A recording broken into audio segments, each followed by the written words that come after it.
As he faced the sun, he podcasts no shadow. Welcome to the Mad For It podcast, episode 4. I'm Josh, this is Adam, and this is Tom. So lads, what we're talking about today, I'll tell you what we're going to talk about. We're going to talk about are Oasis going to make new music? Oh, It's like, I don't know. the hype's there. They still write music individually, Yes, but can they very come much so. together and write music that will be any good? That's the question. You'd 'Cause hope so. Oasis did put out albums that were post Definitely Maybe and Morning Glory. What's the Story, Morning Glory and Be There Now. But you don't hear a lot about them. You hear the singles, but they're not the greatest albums of all time like the first two are definitely considered. So You hear a lot of the singles on like Barclays ads. yeah, so Sanitized Oasis. are they going to make new music that is as good as that? Because their later output wasn't They're to not that going level. to they're not going to make music as good as that. Do they want to make something? Are they going to make music better or as good as Lila? That's the question, though. Can't be worse. Yeah, literally. I don't know. I mean, what do Do you not It's think the it right like time. speaks to like in those days you'd have like here's a greatest hits with 2 tracks on and that would flog the CDs That's what they in used like to do, Tesco wasn't and it? HMV. Yeah. Like now that world doesn't exist, so it doesn't feel like they need to do that anymore. because they did that with the Nirvana thing, best Yeah. thing, didn't they? They Red brought a Hot Chili track out of Peppers the as well. archives, stuck it at the end, and that's what got all Yeah. of us involved. I mean, it'd be interesting to see what it sounds like because when Liam and Noel did their own things, they weren't wildly different to what they were putting out in Yeah. Oasis. Yeah. Like Noel Gallagher got a bit weirder with I forgot what like High Flying Birds. it's the High Flying Birds album with the only song that I really like by him, Holy Mountain. It was like, oh, that's a bit weird and different. And he said at the time he's just going to make what he wants to make. But it seems like he's still making the same kind of thing. Like he's kind of like rock and roll kind of meat and potatoes kind of thing. Big time. Liam is just doing kind of the same thing, but then he's put some good singles out. But he's kind of partly written them with other people. So there's other people writing there. If Noel's taking over, is it just going to be High Flying Birds under the Oasis name? Do you think they've like risked being overtaken by newer bands? Which is like I like that song as well, but it is literally the Vaccines. It's like the Vaccines is a band that's come afterwards, Right. And now like Noel is echoing a band that was popular at that time. I know they're still popular now, but is there a risk if they release a song now in 2024/5? It's like, oh, well, that just sounds like whoever is popular today, and it's like it's not Oasis anymore. They're trying to ape today, whereas that's not what the reunion's all about, is it? But I mean, they're doing music now, so I can only imagine it's going to be what they're doing now. Like Noel's not going to put on a different hat and be like, oh, well, this Oasis album has to sound different to Oasis. It's a jazz album. Or different to High Flying Birds. I'd be more interested in that. I guess so, but I wouldn't personally want 1 to 2 to plus songs to clog up the set list when we see them. Yeah. Because they might be passable, they might be fine, but if that sacrifices like some of the gems that we might want to hear because they just have to play this new song to get it out there to sell the vinyls or whatever they want to do, that would be my kind of issue with it. Yeah, I just don't think it's like people. That's the thing I haven't heard people say. Nobody's like, Oasis are back. I can't wait to hear new music. They're like, Oasis is back and we want to see them play what we know them for. Nobody's clamoring for a new album. And that's interesting because they didn't like lead with a song or like lead with an album like every band would do. And then, there's a tour of that album, which will also include the greatest hits. They've kind of already said like, well, not specifically, but we're just going to give you what you want, which is, well, not explicitly haven't said that because they could release an album at Christmas for all we know. But, Yeah. But does that not come like for tour 2 of the reunion, where it's like, okay, we've had our big comeback, and now it's like here's a new thing to get you to come and see us again. Here's like we're still active. We're not just like a tribute band to ourselves. Down the road kind of thing. They Where just like keep the fire. like the Rolling Stones are like, okay, it's a new album. It's like Angry, and then they play that, and regardless of what you think of the quality of that song, it's like a new song, and it's like in their sound, and it makes things a bit different. It's like an excuse to go and see them again, really. I think they're content with what they're doing as solo artists. Liam will keep doing what he's doing. Noel will keep doing what he's doing. Mm-hmm. They're both out of each other's way. They're doing their own thing. They're going to come here. They're going to just do these shows, and they might continue to play live and just get that like pump that Oasis kind of element out. Yeah. And then sell their own kind of with no limitations of what they want to do. Liam wants to sound like Definitely Maybe. Noel wants to have like a more American-y kind of middle of the road rock kind of sound. Yeah. Do you think they'll do any of their solo material? No. No. No. No. They won't. No. No. When Take That play, Robbie Williams does a little like, here's my 3 songs in the middle of it, while the rest of them have like a cigarette out the He back. only comes out sparingly. He only does it But you every want to so hear often. Angels, right? Never... Angels is the best song of the 90s. I'd love to see Liam do Angels. Oh, mate. Yeah, they're not But going to wait. is that a section in the gig? I mean, there's nothing No, I that it think wouldn't be. I we can't imagine it is, discussed but on the first one or whatever, the second one, that they're not going to waste a single second. They're going to make this the most like economistic set list of all time, right? And they're just going to copy paste. They're not going to get a bit flary with it and have like a bunch of crazy stuff going on, like a catwalk, like a Taylor Swift stage catwalk, anything like they're just. we know catwalk because you can get people paying £400 a ticket in that game. Oh, that's very true. Yeah, exactly. There would have been more of a golden circle divide. Maybe that's something they should be doing then. The stage is only 4 meters wide, just to get more fans in. But yeah, I don't think they'll play any of their individual stuff, and I don't think there'll be any new music. I think they'll do what they do. But a good question is, will this Oasis reunion affect their ticket sales for their solo stuff? Yes. Because Liam Hugely, playing surely. Nebworth again is in lull of Oasis not doing it, and people want to hear the Oasis songs. Go for the 6 songs they play out of 30 or whatever. So people are going for that, and then the other stuff is they'll wade through that till they get to the songs that they know and love by Oasis. So now, are they going to go from stadium, like arena acts to lower down the order, Brixton Academy Hammersmith, because people will be like, well, I've seen Oasis, I don't need to go see Noel now because I've seen Oasis. I've got my fill of that, and that will last me till the next Oasis. If you get the real thing, why are you going to settle for second best? Exactly. Not that their gigs are second best solo, but why would you choose that? Yeah, sorry. But yeah, like if Noel Gallagher was doing solo stuff between each Oasis album, I don't think it would be like, we're going to go to an arena to see Noel Gallagher, but he's playing Hammersmith Apollo. Yeah, in a year's time. But does this not go back to the point though about like why they won't do new music? Is because they'll have a reunion tour, it might be 1, 2, 3 years, and then they'll go away back to their individual projects, and then they'll be putting out new music in that way, and that's the reason still to go and see them because I like the new Liam song, I like the new High Flying Bird song. Yeah. And then they're keeping that little egg for themselves, and then 10 years time it'll be Oasis again, and maybe they should do what Outkast did when they had that double album. Oh, where Andre 3000 did one half and then Big Boy did the other. They have that divide of Oasis songs, and it's like, I like Liam's side more. I actually like Noel's more. Yeah, and yeah, really disjointed double album. Yeah, and they both sound exactly the same. Just different singers. Yeah. I don't know. It would be really nice to hear them singing on a track together in 2024, 5+. You know, just let them kind of just hear their voices together again, like we watched the Anthony Joshua thing last week, and just to see where they are now. But again, I think we kind of said it over and over, is that the fact that they're just going to give you what you already wanted. They're not a kind of band that's going to like reinvigorate you with different styles and a different journey. It's like, look, we know you only want this, which I think is a gutsy thing which only Oasis could do, is to say that like, no other band like Rolling Stones, they're not going to go, look, we're just going to play the hits, because they want to think that at least the new stuff has some energy, because it must be pretty depressing to just go on stage and play the hits all the time. Like, so then, but they're just like, yeah, we're going to do that because the money's there. Is there an issue with like doing new music in that? What are they going to sing about? Like, we're back. That's going to be the theme of the song. That's intrinsically lame, isn't it? It's just like the boys are back in town. The boys are back, and like we're reunited and we're sort of reliving. It's any topic they would touch on, given they haven't apparently talked in so long and have only just reconnected. There's no shared experience for them to speak to, and there's no. Yeah, Noel writes something about his life being solo and then gets Liam to sing it. It's just, it doesn't work as like a concept. Surely. I could see a cringy like we've got reunited together kind of thing, but I wouldn't want to brothers in arms. Yeah, just like some kind of. But they've already done all the best sing-alongs you could want about like putting your arm around a friend and like.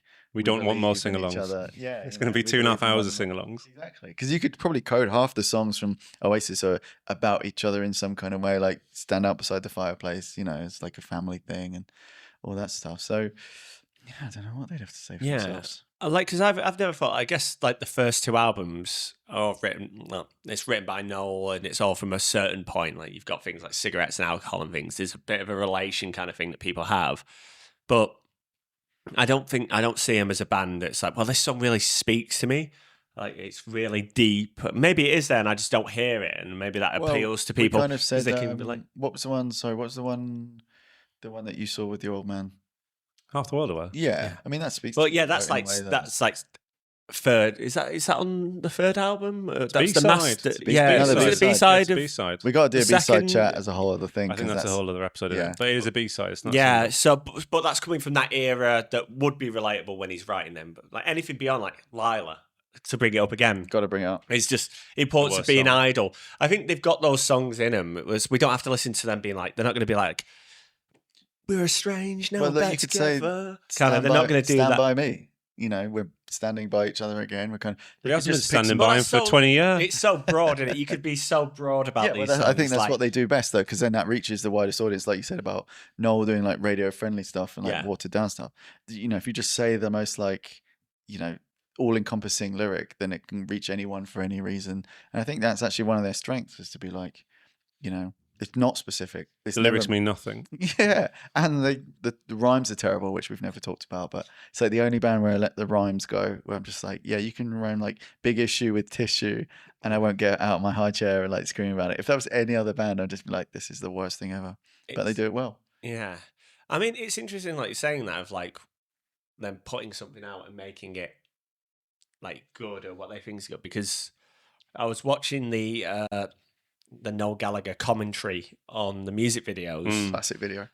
but he's going through it and he's like, "This is shit. This song's shit." Like he's his own can critic. see that some of his own work's absolute cack. Yeah, So he's not naive enough to think. Maybe at the time, like everybody is, when you make something, you think it's really good. Like Yeah, you of make course. a podcast, and then you look back at the episodes in And the it was- future. they were all You're terrible. like, What a this waste is of time awful. that Why was. did we do this? and we about all became Oasis? less friends because of it. Yeah, but then he's aware of that. So I don't think there's an ego there that he would think that he could make something better, because he will say that he's probably not going to make anything better than those first two albums at any point. Yeah. I would be surprised if he was like, do you know what, High Flying Birds is better than anything I've ever done. Yes, I think that that commentary though is in a particular time where it was like open season on Oasis. It's like yeah. It was Finished. post Oasis 2000 breakup. yeah, it's like It was. finished. I think it was and 2009, wasn't it? It was like that, Yeah. right in that sphere of like, okay, the band's over. We'll do a greatest hits DVD collection of all the videos. We'll get Noel to do the commentary, so it'll get more sales. And then he just slagged off all of the videos for all of the art direction and all the things that happen in the videos, But- and then eventually the songs themselves. Yeah, but I don't think that was down to bitterness for the band ending. I think he's just like that. I think he's very much like Down to he earth. doesn't like doing music videos, which he states. And then he's like, he writes all the songs. He's only criticizing himself. Yeah, Mm, definitely. mm. Yeah. And even in that, he's complimentary of Liam at parts and things. So yeah, so you'd hope that if they did put a new album out, it would be mad. It would be big. It would definitely be like a #1 album in the UK and stuff. And you'd hear it played on the radio if you listen to the radio in the office and stuff. You'd hear all these songs all the time, and Yeah. you'd know, oh well, the new Oasis song, and you Yeah. would just know it. It'd just be there in your brain, and then they play Don't it. get angry with me. So yeah, so they could do it, and they do very well from it, I imagine, as well as you can do in the modern day with music, selling music anyway. We talked in a previous episode about not them doing no warm-up gigs before the big day because it might spoil it. Is that not the same thing as them putting out a new song and everyone's like, oh, it's next April? And I was like, oh, that's crap. They're just constantly risking taking the sheen off the comeback. And I think, yeah, they've definitely done that with the Ticketmaster thing.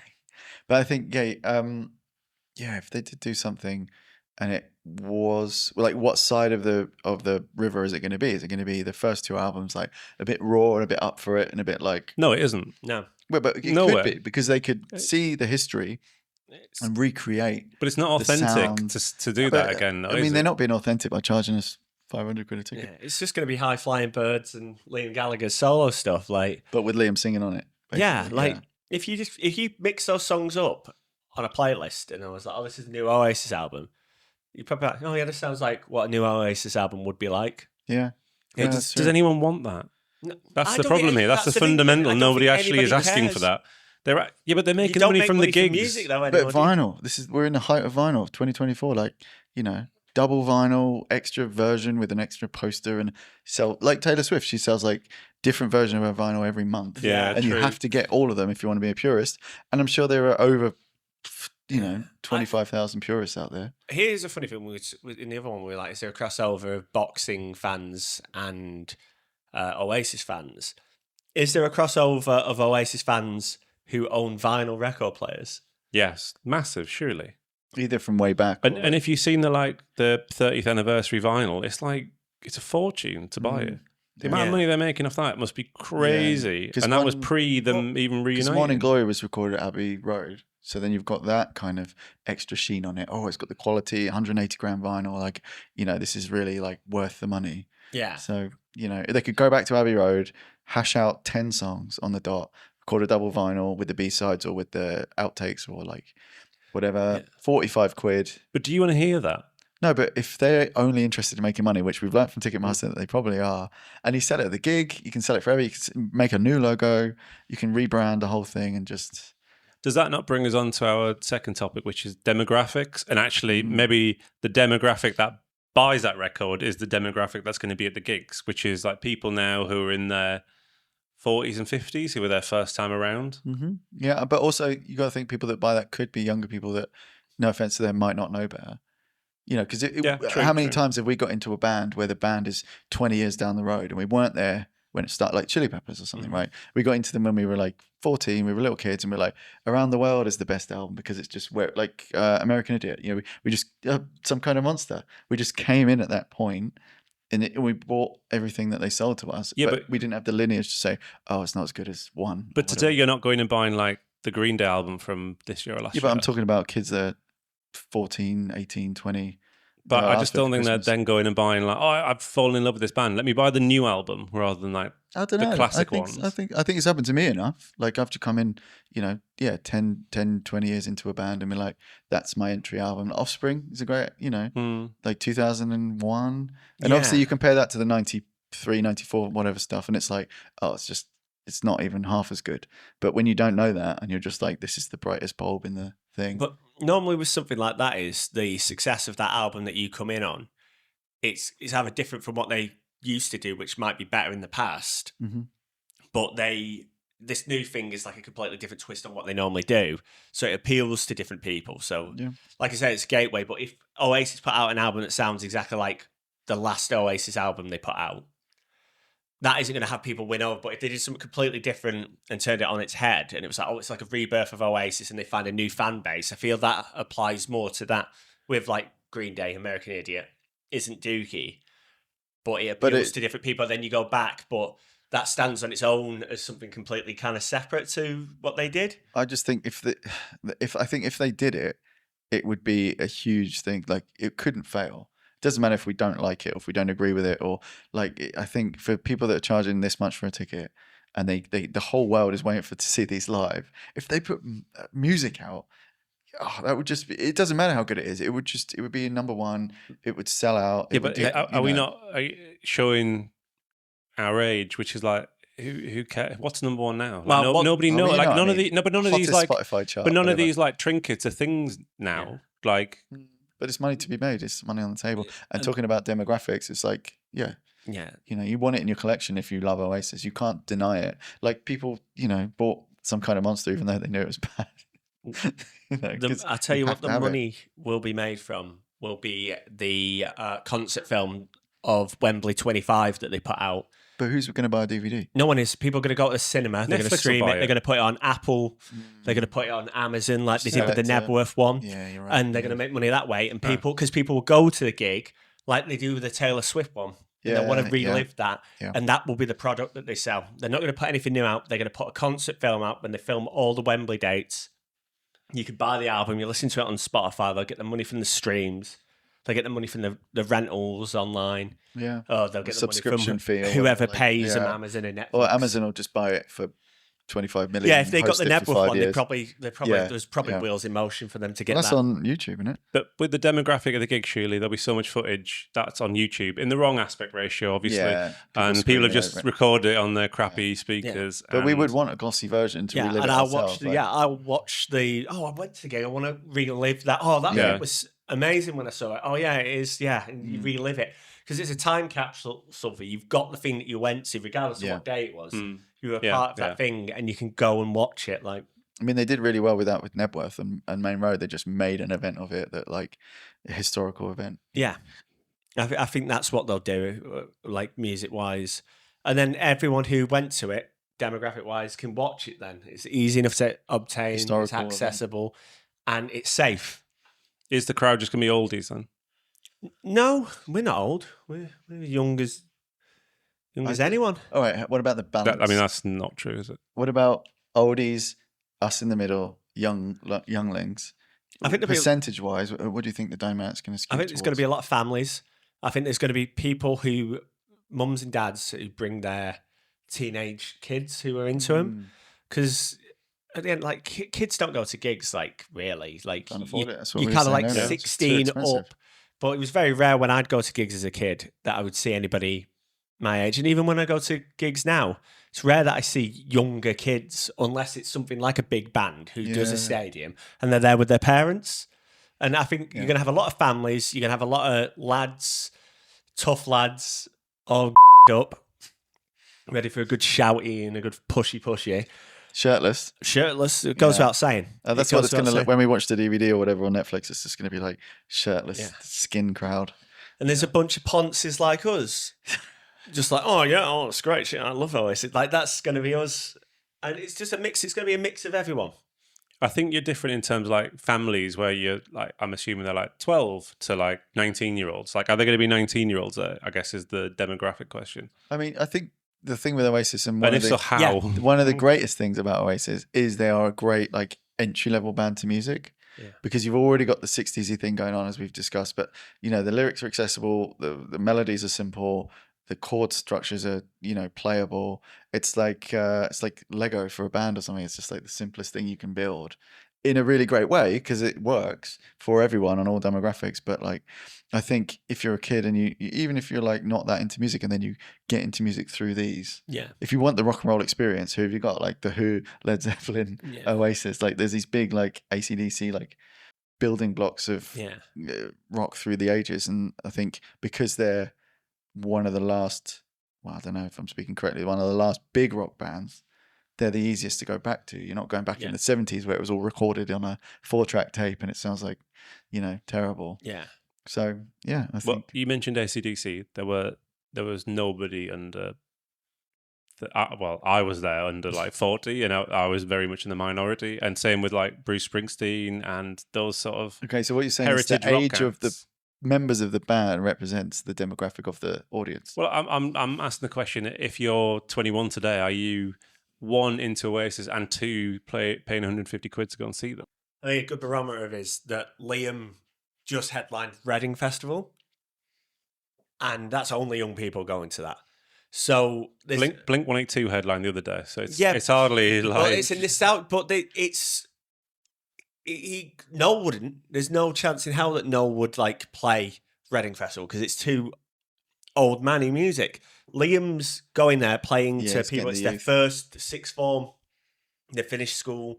They're going to a festival, and he's the one you want to be. You want to be the Larry, cocky little one. You want to be so he does appeal to a younger audience. He's clearly got. So if you combine the two, if you've got Noel and Liam on different ends of the age spectrum, then. But that's still no young people, then, is it? Young people want to see Liam. Are they seeing Oasis? Yeah, but if you go to Oasis, then you go. They're going to see maybe Liam, based not on because Liam. of Liam's solo stuff. They're going because they want to hear the Oasis songs. I mean, definitely, maybe. Like social media wise, like Liam is Liam is the one with the spotlight. Like yes, Noel put all the work in and he does all the songs and he like is the backbone of the band. But like, you need the crazy front man, and we're not really in the era of crazy front men anymore. So I think it's going to be a really exciting thing to see. Have you seen Idols? I have, and it doesn't add up. So being at the gig, when we're there, what do you think the atmosphere is going to be like from the crowd? Like expecting a lot, I think. Yes, There's going to be. This has got to be knockout especially given how much money people have paid, they're expecting a lot, which I think actually changes the dynamic of the gig a little bit. Yeah. Yeah, it's a steeper fall. If stuff doesn't add up, then it's going to be, like you said before, it's going to be the 5 stars or 1 star. Yeah. Like, there is no like, yeah, it was all right. It was a good laugh. They played the tunes. It has to be the most life-changing event of all time. Yeah. Or, Yeah. you know, a waste of time. Do you think, are people going to be just mild-mannered, quiet, or is it going to be literally like football hooligan? Yeah. Like, Yeah, it's got to be. It's gotta good be. because Old we've football seen, Yeah. and we're bringing them again. We saw the Killers, and that was like parents and kids. We were there. We were like the only people of our age who weren't with our parents at that. And it's very buttoned down, and everybody was very kind of like enjoying it and like kind of really uptight. Whereas this, I feel there's going to be a bit more aggression in it. There's going to be people who are out. They've got away. They've got a bit naughty. Yeah. And it's going to be a bit like, oh, okay. Like, it'll either be like everybody will get into it and it'll be a bit leery, or it could be a bit like, oh, this is a bit scary. Well, the deeper you go into the rat's nest or whatever. Oh, yeah. If I had a 12-year-old kid, I wouldn't take the 12-year-old kid. What, seated? Because it could, for that exact reason, you know, it could be Larry. Is that what you're going to take a little into? Yeah, I guess so. But then if you've got a kid, then you're pretty assured that the atmosphere that you want to share with them is one of a Nebworth, where it's like, you have to, you know, this is where it's a time to be alive. And you've got to have a little hint of danger. But how many children were at Nebworth? Like none. Well, I don't know. I don't know. But they could go right at the back and just watch it on Yeah. the screens or whatever. But yeah, we'll see. Like, yeah, because like thinking about it, like I'm getting fed up of going to these stadium gigs, and there's like someone there, and they're like, "Oh, I can't see. Excuse me, I can't see over you," and it's like that kind of attitude. Gig amateurs. Yeah, like really, like kind of people pushing. You'll get that at an Oasis gig, of course. Like people who are not aware pushing through to try and get. Excuse me, I'm trying to get through with like 4 beers, like 40 minutes into the fucking set. They're like, actually, my friends are over there. It's like tough tits. You moved your feet, you lose your seat, kind of thing. And they do it, and they think they can push in. They're always middle-aged people doing it, and I think that'll be there. But I think that's going to be met with very stark aggression. Like people aren't going to take shit. It's going to be a bit like there's like people who are like there to be. Yeah, to be naughty. Like they're gonna like. There's gonna be a bit loud. There's gonna be a bit of a ruckus. 90,000 naughty boys. Yeah, it's exactly. I like think the first gig might get like stopped a few times because it gets too leery. Like Yeah. But then if everyone's older, you know, they're not elbowing and getting, you know, they're just kind of there. mate, It's when all we went- internal. It's It's going to be not. like, someone's hip's gone. when we Yeah, went exactly. to that at Smith's Nirvana cover band. Yeah, that was bonkers. That geezer in the leather coat was like knocking the shit out of Yeah, us. He was yeah, like just he was. giving it all elbows, and that's also a fear. Some of these old guys just throw it around, Yeah. and they're tough boys. But they're going to get it thrown back at this. Let's put it that Yeah. way. Yeah, Yeah, I'm it's gonna only because it was fucking drop a cunt if he comes at me. Well, we don't condone violence, obviously. No, But never. Yeah, No. fucking tell that in the office, you fucking dickhead with your black eye. Oh, what, you teeth for teeth? Felt no, I couldn't do that to anyone. They'd knock me the fuck out. Yeah, you were the first person that stage dived after Brixton reopened. That's a great fact to Yeah. have. Yeah. Hey No, guys, not stage dive. You crowd surf. Sorry. guys, pick me up.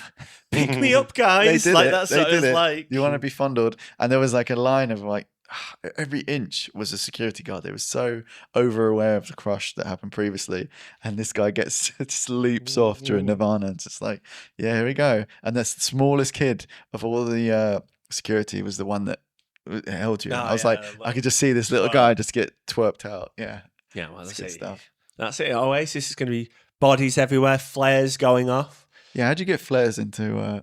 I don't know how they do it, but they manage it. Like Yeah. I can't even take like a quarter of a bottle of coke in Yeah, without you can't knowing. even wear like, a watch. Yeah. Well, yeah, you can take flares in.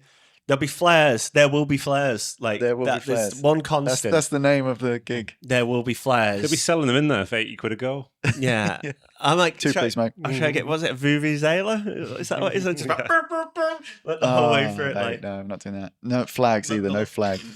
kind of thing. Yeah. Oh, It's like- flags, yeah. Yeah, flags would just kill it for me. There's going to be a lot of football shirts there. yeah. A lot of Manchester City, but a lot of other teams as well, I think. It's But going to is be very that football going to shirt bring heavy. the ruckus? Because if people are getting shirty after a couple of beers, and you, oh, you know, Mate, the amount of beer-soaked sambas there's going to be in that crowd. Fresh sambas bought for the gig. There we are. Absolute manky suede by the end of it. Just absolutely destroyed. Nothing like it in the world. Amazing. Yeah, polo shirts as well. Polos galore.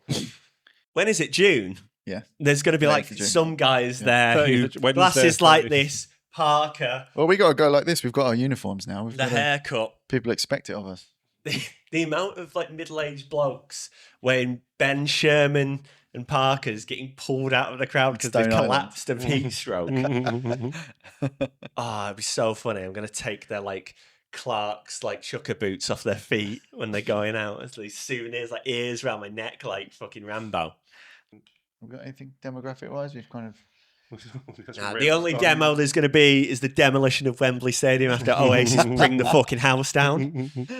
That was the Mad For It podcast, episode 4. Follow us on social media, like and subscribe, and we'll see you next time.